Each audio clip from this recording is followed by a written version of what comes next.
जय श्री माधव। आज जो मैं आपको भविष्य मालिका का 19वां अध्याय बताने जा रहा हूँ, तृतीय विश्व युद्ध के बारे में। तो भविष्य मालिका शास्त्र में तृतीय विश्व युद्ध के बारे में पंच सखाओं ने विस्तृत वर्णन किया है। तृतीय विश्व युद्ध कब होगा और किन किन देशों के मध्य होगा, कौन कौन से देश भारत का सहयोग करेंगे, कौन कौन से देश भारत के विरुद्ध में युद्ध लड़ेंगे और किन किन अस्त्रों का प्रयोग होगा और युद्ध का अंतिम निर्णय क्या होगा, इसके बारे में स्पष्ट रूप से प्रमाण किया है। मालिका शास्त्र के अनुसार जिस समय चीन, पाकिस्तान और भारत के बीच बीच युद्ध होगा, वही युद्ध विश्व युद्ध में परिवर्तित होगा। और इसके बारे में भविष्य शास्त्र रुक्मणी गीता में लिखा है। मीन शनि मेड़ंगे होइबे जेते बेले से काले समर हेव भारत मंडले। इसका अर्थ है जिस समय मीन राशि पर शनि का चलन होगा, उसी समय भारत, पाकिस्तान और चीन के बीच युद्ध होगा और वही युद्ध तृतीय विश्व युद्ध में परिणित होगा। तो शनि जो है मीन राशि पर आएंगे, तो ये 29 मार्च 2025 को हो गया है। फिर मालिक शास्त्र में लिखा है, चारि दिंगरे चहल पड़िब चीना संगे आद्य समरहेब चाकिरिया माने फेरेस्त जीबे चोर माने अति प्रबल हेबे दोहा नदी बसे देश जे चरण चुटिया भूरिश्रवा शेत जन्म असुर देश जे। इस दोहे का अर्थ है कि जब सारे विश्व में चतुर्दिग में विश्व युद्ध की ध्वनि प्रकाश होगी, उसी समय चीन के साथ भारत का पहला युद्ध होगा। और उस समय सरकारी और गैर सरकारी अनुष्ठान में नौकरी करने वाले लोगों का नौकरी से निकाला जाएगा और अभाव के कारण विश्व में चोरी और डकैती जो है वो बहुत संख्या में बढ़ेगी। इस युद्ध में महाभारत युद्ध का महारथी भूरिश्रवा भारत के विरुद्ध में चीन देश के लिए युद्ध करेगा। और फिर महापुरुष शिशु अनंत महाराज ने मालिका शास्त्र में लिखा है, एमत काल रे कौची बाबू रे बुझी जिब लीला भले ए भारत परे चीना देव जाड़ी निश्चय जबल तूले। इस दोहे का अर्थ है कि यहाँ महापुरुष दृढ़ता के साथ प्रमाण करते हैं कि जिस समय चीन भारत के साथ युद्ध करेगा, उसी समय पाकिस्तान की तरफ से भी भारत के ऊपर युद्ध थोपा जाएगा और दोनों देश मिलकर भारत के साथ जो है वो युद्ध करेंगे। फिर भविष्य मालिका में शास्त्र में लिखा है कि यही भारत के संगे पाकिस्तान टी लाबिक रंगे महासमर करीब जानिबे थेंगे उड़ी चे चीन सैन्य तुर्की ईरान जान ब्रिटिश अमेरिका पाकिस्तान को देबे बल अस्त्र शस्त्र आबर जो गाय देवे युद्ध लागी बे आबर। यहाँ भविष्य मालिका शास्त्र में लिखा है कि पाकिस्तान और चीन मिलकर भारत के साथ युद्ध करेंगे और पाकिस्तान को तुर्की, ईरान, ब्रिटिश, अमेरिका और 13 मुस्लिम देशों की तरफ से अस्त्र शस्त्र और सैन्य अर्थ सब प्रकार का सहयोग मिलेगा।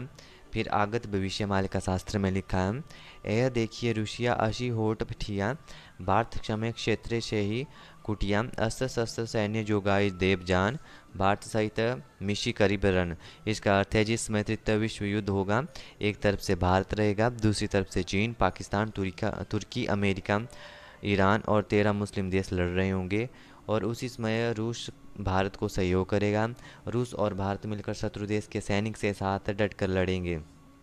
फिर मालिका शास्त्र में लिखा है, पाश्चात्य गण एई परिमिलिनी पाकिस्तान लागी सर्बे करीब रण गौड़ी तोप कमान। इस दोहा का अर्थ है प्राच्य अर्थात मिडल ईस्ट के सभी देश, भारत के सभी पड़ोसी देश तथा यूरोप के कुछ देश सभी पाकिस्तान के साथ मिलकर भारत के विरुद्ध में कार्य करेंगे तथा युद्ध लड़ेंगे और समय के साथ एक विश्व में सबसे बड़ा महासमर होगा।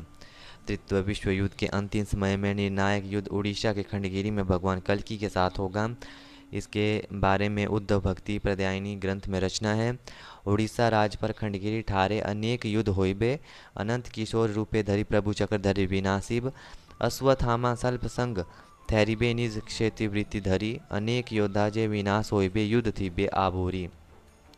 भगवान श्री कृष्ण ने द्वापर युग में उद्धव जी को कली भारत युद्ध के बारे में बताया था। उद्धव भक्ति प्रदायिनी ग्रंथ में लिखा है कि उड़ीसा राज्य के भुवनेश्वर खंडगिरी में जहाँ भगवान कल्कि निवास करेंगे, उसी स्थान पर घोर युद्ध अथवा कली भारत का अंतिम युद्ध होगा, जिस युद्ध में भारत के सभी विरोधी जो है वो शत्रु देश चीन, Pakistan, Turkey, Iran, Bangladesh, America और 13 मुस्लिम देशों के सैन्यगण भाग लेंगे। वहाँ पर भगवान कल्कि पहली बार सुदर्शन चक्र का प्रयोग करेंगे। इस युद्ध के में सभी दुश्मन योद्धाओं की मृत्यु होगी। उसी समय अश्वत्थामा और शल्य भगवान कल्कि के साथ उपस्थित होंगे। उसके बाद भगवान कल्कि क्रोध के सारे विश्व के म्लेच्छों का संहार करके धर्म संस्थापना करेंगे। पूर्व पश्चिम रंग ब्रण हेब गिरिमाला चकीब लोवा खंडा मान भारते बोलीब शासन कल लागिब। इस दोहे का अर्थ है कि जिस समय तृतीय विश्व युद्ध लगेगा उस समय युद्ध के प्रभाव से सारी पृथ्वी में पूर्व दिशा और पश्चिम दिशा रंग में लाल रंग की दिखाई देगी। उसी समय भारत में बड़ा समर भी होगा और शासन का काल लगेगा, यानी कि मिलिट्री शासन लगेगा। और उपयुक्त दोहा में जहाँ शासन कल के बारे में लिखा है वह एक गुरु तत्वपूर्ण प्रसंग के बारे में रचना है, इसलिए यहाँ शब्द की भाषा को परिवर्तित किया गया है।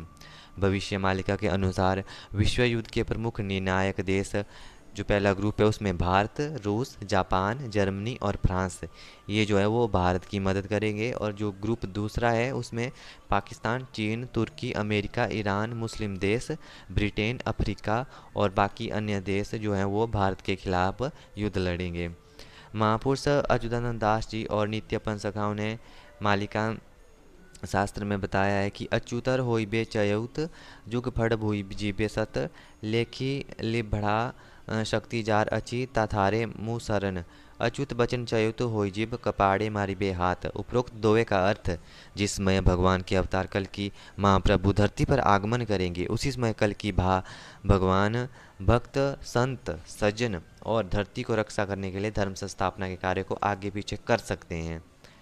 धर्म संस्थापना का समय आगे बढ़ा भी सकते हैं और घटा भी सकते हैं। भगवान कल की युग निर्माण के लिए अवतरित होंगे। भगवान कल की कोटि ब्रह्मांड की जितनी भी परम अपरा शक्ति, अष्ट सिद्धि, नवनिधि, अणिमा, लगिमा, सभी देवी देवताओं और सभी लोगों की शक्ति अपने पास रखेंगे। भगवान कल की अपनी इच्छा से जो संसार के लिए मंगलमय होगा वही करेंगे। जय श्री माधव।